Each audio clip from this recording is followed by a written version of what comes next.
Ya, salam bahagia Bapak Ibu, Ayah dan Bunda, Papa dan Mama. Kita akan melanjutkan pelajaran kita ya tentang bagaimana kita balance ya antara screen, kemudian scratch dan script. Kita sudah membahas soal screen, kita sudah membahas juga tentang scratch. Sekarang kita akan membahas tentang script. Apa itu script Bapak Ibu? Script ini bicara tentang tulisan atau makna atau nilai-nilai yang harus kita berikan kepada anak-anak kita ya. Kenapa sih kita harus membalancekan ini? Karena ini menjadi sebuah pondasi ya di dalam kehidupan anak-anak kita, menjadi satu akar yang bagus sekali supaya nanti pada waktu besar anak-anak itu bisa tumbuh dewasa dan bisa bertanggung jawab, bisa hidupnya benar tanpa pengawasan. Nah, Bapak Ibu, Papa dan Mama, orang tua adalah cermin utama moralitas anak. Jadi ya Anda punya tanggung jawab untuk mendidik, ya, untuk membangun moralitas anak. Nah, sumbernya dari mana? Sumbernya dari society, sumbernya dari lingkungan, dari norma-norma sosial yang ada di sekitar kita. Juga bisa datang dari nilai-nilai yang sifatnya spiritual seperti itu. Nah, jadi Papa dan Mama Anda harus membangun ini. Gimana mungkin Anda bisa membangun sebuah ritual kalau Anda tidak membiasakannya? Nah, sebelum saya menjelaskan lebih jauh ya, saya ingin mencoba untuk mengingatkan kepada kita bahwa sebagai orang tua kita punya dua tantangan besar. Tantangan yang pertama adalah kita perlu punya yang namanya kesepakatan. Ini adalah tantangan yang sangat berat sekali sebenarnya ya buat orang tua. Kenapa? Kita harus bersepakat. Kalau kita gagal di dalam bersepakat antara papa dan mama, maka anak-anak akan mudah untuk melakukan pendekatan kepada salah satunya dan akhirnya anak-anak akan melihat bahwa papa dan mamanya nggak balance ya seperti itu. Jadi dua-duanya harus belajar untuk sepakat. Ingat ya, di dalam beberapa tulisan ya, di dalam beberapa statement saya juga menemukan bahwa didiklah anak-anakmu ya dengan baik ya seperti itu supaya nanti pada masa tuanya pun ya kita akan penuh dengan kebahagiaan, tentunya begitu. Tapi pertanyaannya siapa yang mendidik ya? Saya juga menemukan lagi ya di dalam Proverbs ya, dalam statement Proverbs di situ dikatakan bahwa papa itu mendidik ya, ibu itu mengajar. Jadi artinya apa? Dua belah pihak itu terlibat aktif. Jadi jangan bilang bahwa urusan mendidik anak hanya untuk urusan urusan ibu aja, enggak. Jadi mendidik anak itu juga punya tanggung jawab seorang ayah ya seperti itu. Ini yang namanya kesepakatan. Jadi dua-duanya belajar untuk bisa bersepakat ya. Nah, tantangan yang kedua adalah tantangan untuk membangun kebiasaan atau membangun ritual. Ini banyak orang rasanya bingung gitu ya. Bagaimana sih caranya membangun kebiasaan, membangun ritual ya. Nah, kalau anak-anak sudah dibiasakan ya, nanti dia akan punya gaya yang baik ya, seperti itu Bapak Ibu. Tapi sayangnya kita nggak terlalu ngerti bagaimana caranya membangun kebiasaan ya, membangun ritual ya, seperti itu. Nah, kita perlu pahamin Bapak Ibu bahwa di otak kita ternyata ada satu bagian yang penting namanya ganglia basal. Ganglia basal ini adalah organ tubuh ya, organ yang ada di dalam otak. Tujuannya merekam kebiasaan-kebiasaan. Jadi kalau setiap apa yang kita sudah sering kali lakukan, otak akan merekam itu dan kalau itu terus-menerus dia akan membuat sebuah pattern. Nah, sayangnya kita membuat sebuah pattern yang salah seringkali kepada anak-anak kita. Jadi polanya keliru. Nah, tugas kita adalah membuat sebuah kebiasaan dan ritual yang baik. Ritual yang bentuknya apa? Ritual yang bentuknya adalah tadi, yang scriptnya bagus ya, yang punya nilai-nilai sosialnya baik, yang spiritual values-nya juga oke, ya seperti itu. Nah, itu yang perlu dibangun terus-menerus Bapak Ibu. Nah, gimana caranya kita bisa membangun ritual dengan baik? Nah, bicara soal ganglia basal, kita kan mungkin berpikir gini, mana bisa sih orang membangun sebuah kebiasaan yang baru? Sulit dong. Kalau dibilang sulit, iya. Tapi kalau ditanya mustahil, tidak. Ya, itu bisa dibangun dengan baik, Bapak Ibu. Ya, salah satu contoh di sini saya ingin tampilkan sebuah gambar ya, Eugene Pauly. Dia adalah seorang orang tua yang umurnya udah 70-an tahun ya. Dia tiba-tiba terserang virus. Nah, pada waktu dia terserang virus, nah itu dokter udah bilang bahwa otaknya dia udah nggak lagi bisa berfungsi dengan maksimal. Nah, ketika dia gagal untuk, maksudnya otaknya itu udah nggak lagi bisa berfungsi dengan maksimal, dokter katakan udah nggak bisa lagi gitu. Jadi dia perlu ditolong gitu. Jadi memori jangka panjangnya berantakan begitu loh Bapak Ibu. Nah, dokter udah bilang udah deh, brainnya udah damage, full damage ya, seperti itu, rusak kayak gitu. Tahu nggak Bapak Ibu apa yang terjadi? Jadi pada waktu Eugene Pauly kena virus, dia sempat kena koma selama 10 hari dan dia panas begitu tinggi dan itu ngerusak otaknya dia. Setelah dia selamat dari koma, dia hidup, dan pada waktu dia hidup, ada masalah. Masalahnya apa? Dia nggak bisa mengingat. Istrinya dia nggak bisa ingat, apa yang dia kerjakan dia juga nggak bisa ingat gitu kan. Nah, dokter memberikan saran kepada istrinya untuk tidak meninggalkan suaminya. Kenapa? Karena suaminya kalau sampai hilang di jalan, dia nggak bisa pulang, karena dia nggak tahu alamat rumahnya ada di mana. Tapi menarik sekali, satu kali mereka berdua tuh tinggal di tempat komplek anaknya. Dan Eugene ini sudah punya kebiasaan bangun pagi, kemudian bergerak sana kemari, terus kemudian jalan kaki keliling komplek dan sebagainya. Satu kali istrinya bangun agak kesiangan, dan akhirnya Eugene, pada waktu istrinya bangun, Eugene udah nggak ada di dalam rumah. Nah, istrinya mulai panik, dan begitu cari, Eugene hilang. Nah, ketika dia hilang, nggak ketemu kan gitu kan. Wah, dia panik dan dia telepon 911 dan berusaha itu mencari. Ternyata nggak ketemu Bapak Ibu di mana-mana. Dan akhirnya istrinya pulang, sampai pulang di siang hari itu dia shock. Ternyata Eugene udah sampai di rumah. Lah, kenapa katanya orang yang brain damage-nya udah rusak gitu kan, yang udah ngalamin kerusakan otak, kok masih bisa mengingat jalan pulang? Teorinya gimana? Akhirnya kisah ini diceritakan kembali oleh sang istri kepada pihak rumah sakit. Dan pihak rumah sakit akhirnya mulai meneliti tentang Eugene, tentang otaknya Eugene. Dan disitulah ketemu tentang ganglia basal ini. Cukup menarik adalah begini. Jadi ternyata Eugene tuh punya pola. Jadi keluar, tekniknya bagaimana, nyebrangnya di mana, lewatinnya apa, cara jalannya gimana tuh ternyata otaknya merekam. Jadi pada waktu itu nggak ada, sekalipun otaknya rusak, itu Eugene masih bisa merangkai lagi dan kembali ke rumahnya dengan baik.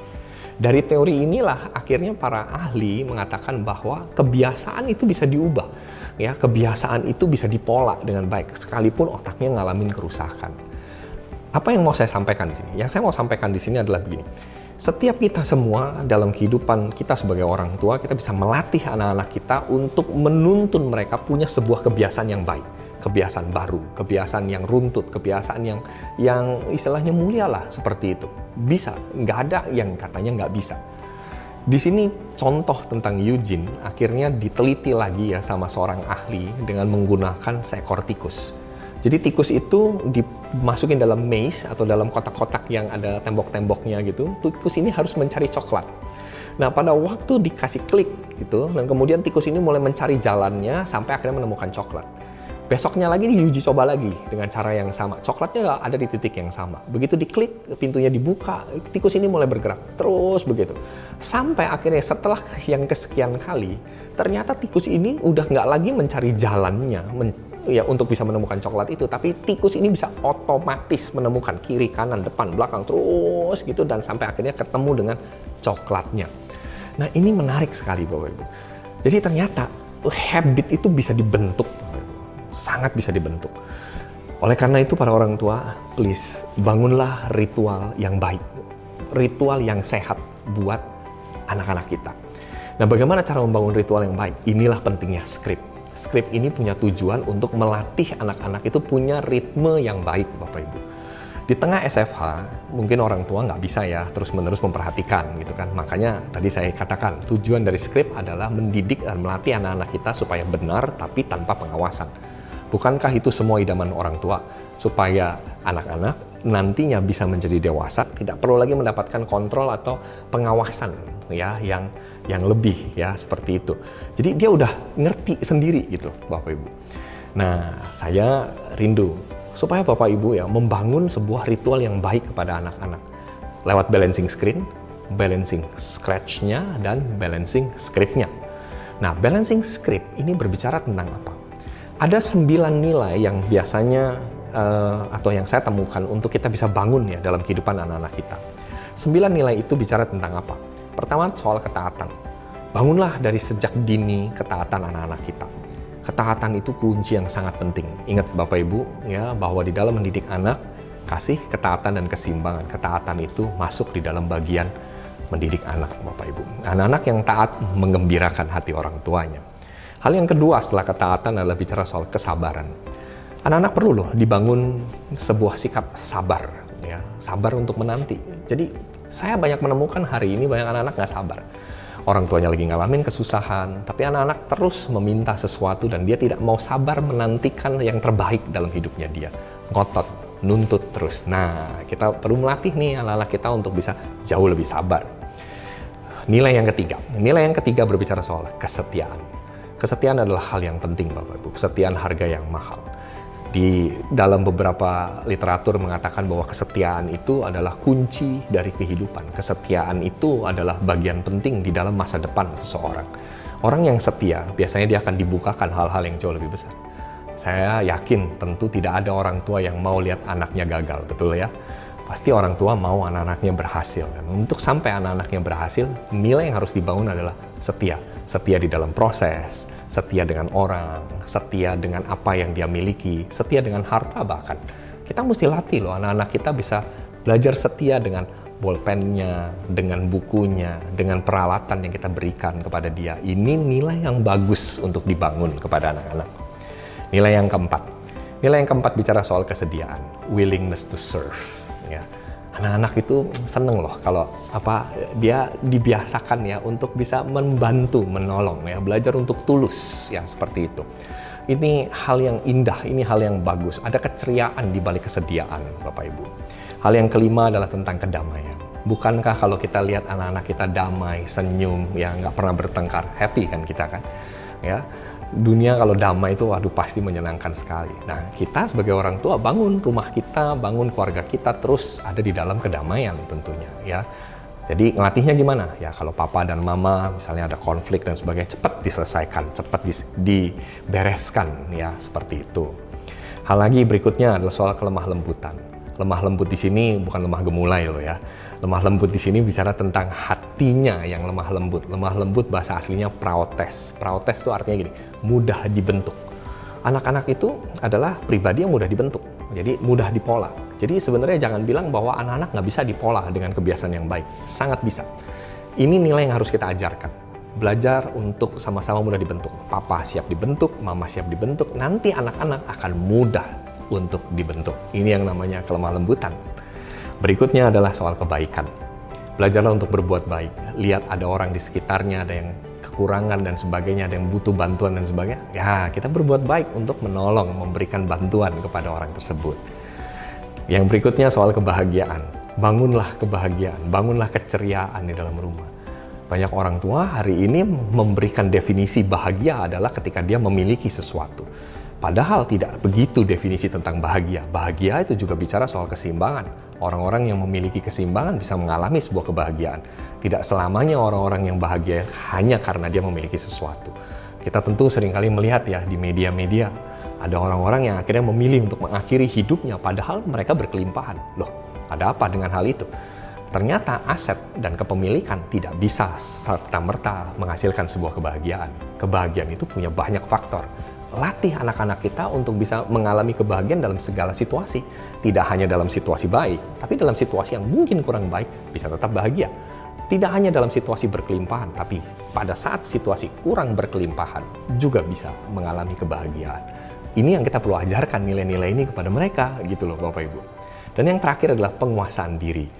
Ini yang menurut saya paling penting di antara 9 nilai itu. Banyak anak-anak hari ini ngalamin godaan demi godaan, dari temen, ya, dari media, dari apapun, dari sosial media misalnya. Anak-anak kita sekarang gampang sekali mengakses sosial media bernama YouTube. Di situ begitu banyak godaan, begitu banyak tawaran. Apakah kita punya yang namanya penguasaan diri, berhasil punya disiplin diri, menjaga jangan sampai terlalu berlebihan, tapi juga jangan sampai salah di dalam menggunakan atau mengaksesnya. Penguasaan diri hal yang serius sekali, ya, menguasai diri baik emosinya, menguasai diri di dalam keinginannya, menguasai diri di dalam keputusannya, menguasai diri di dalam pilihan-pilihannya. Mari kita ajarkan nilai-nilai ini buat anak-anak kita, Bapak Ibu. Ya, ini yang namanya script. Kita belajar untuk bisa membalance ini semua dengan baik. Saya yakin kalau kita semua punya balancing kayak begini, anak-anak kita akan menghasilkan sebuah kebahagiaan yang indah sekali buat hidup kita. Nah, di bagian yang terakhir dari prinsip script ini adalah bagaimana kita menerapkan apa yang tadi saya sudah sampaikan ini. Ada 4 kondisi Bapak Ibu. Ya, 4 kondisi ini adalah 4 kondisi di mana kita bisa berbagi kepada anak-anak kita, menyampaikan nilai-nilai yang tadi, ya, kepada social value-nya atau pada spiritual value-nya. 4 kondisi ini saya tulis di sini adalah bicara ketika kita duduk di rumah, waktu kita lagi free time. Free time adalah waktu yang sangat baik sekali. Jadi usahakan Bapak dan Ibu ya yang hari ini merasa terlalu sibuk, kurangin tension kesibukannya. Biasakan ada free time untuk berbagi nilai kepada anak-anak. Itu waktu penting sekali. Saya ingatkan sekali lagi, di dalam mendidik anak, kehadiran adalah hal yang serius. Jangan cuma sekedar memberikan sesuatu, tapi berikanlah kehadiran. Kehadiran itu luar biasa dampaknya buat hidup anak-anak kita. Jadi pada waktu duduk di rumah, free time, berikan nilai-nilai itu. Hal yang kedua, kondisi pada waktu dalam perjalanan. Di dalam perjalanan, saya banyak juga menemukan dan melihat teman-teman pada waktu di perjalanan suaminya nyetir, istrinya pegang handphone, anaknya pegang lagi handphone, terus apa lagi. Akhirnya nggak ada diskusi, tidak ada komunikasi seperti itu. Nah, kita harus mulai biasakan punya sebuah budaya pada waktu udah di dalam perjalanan, tidak ada yang berurusan sendiri-sendiri, tetapi menikmati musik bersama-sama, menikmati perjalanan bersama-sama, bisa berbicara. Ini satu momen di mana kita bisa berbagi nilai satu sama lain. Ini indah sekali loh Bapak Ibu. Bapak Ibu mesti coba ini, ya, mesti dilatih ya di dalam perjalanan. Kondisi yang ketiga adalah tentang berbaring. Apa maksudnya berbaring? Berbaring itu pada waktu kita ya sedang istirahat lah ya.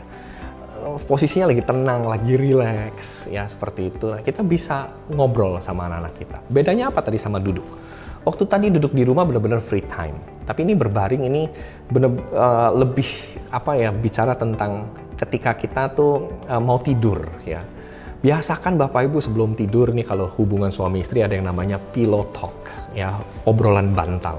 Nah, kita harus punya yang namanya family talk ya, di mana di atas ranjang Bapak Ibu ngobrol, cerita, bercanda, diskusi. Ini momen bagus sekali, ngelatih otak anak-anak kita juga untuk merasakan yang namanya kebahagiaan, kedamaian dari papa dan mamanya. Nah, kondisi yang terakhir adalah pada waktu bangun. Banyak orang bangun tidur ya langsung pegang HP, bangun tidur langsung mengakses informasi. Nah, gini loh Bapak Ibu, buat anak-anak kita, mari kita latih, sungguhan kita latih. Waktu bangun tidur, kita biasakan membagi nilai. Membangun tidur, kita memberikan sebuah nilai kepada anak-anak kita.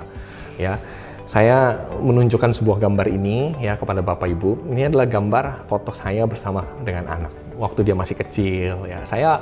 Saya selalu punya gaya, punya cara yang cukup lucu lah ya sama anak ya. Misalnya dia naik kelas 2 ya, 2 apa? 2D gitu misalnya. Saya terjemahkan, D itu artinya apa? Disiplin misalnya. Oh, dia naik ya jadi 2A gitu misalnya, jadi 3A gitu misalnya. A-nya itu bicara soal apa? Antusias. Jadi sepanjang tahun itu bicara tentang antusiasme kayak gitu.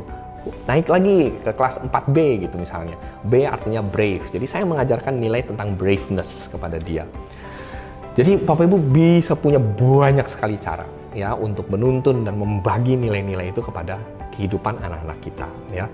Bisa digunakan dengan cara menghafal ya, bisa dengan cara memberi contoh, mengulang, membahas. Aduh, itu banyak sekali yang kita bisa lakukan. Mari kita semua disiplinkan diri kita ya.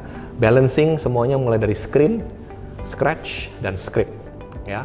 Ketiga hal ini kalau kita bisa balancekan, anak-anak kita dan bahkan hidup kita bisa rasakan satu kebahagiaan yang benar-benar luar biasa Bapak Ibu. So, saya sangat berharap Bapak dan Ibu, ayah dan bunda, papa dan mama ya menangkap semua pesan-pesan ini, bagaimana bisa melakukan balancing ya, baik dari sisi screen-nya ya, screen time-nya diperhatikan, kemudian scratch-nya ayo dibangun dengan baik, ada aktivitas fun-nya, dan yang terakhir adalah membagi nilai-nilainya kepada anak-anak kita ya. Nah, kita akan masuk nanti di dalam topik besar yang ketiga ya, nanti Bapak Ibu siapkan ya, dan saya akan bagikan tentang bagaimana membawa anak-anak kita bisa menjadi pemenang, bahkan lebih dari pemenang, conqueror istilahnya seperti itu ya. Nantikan di episode berikutnya.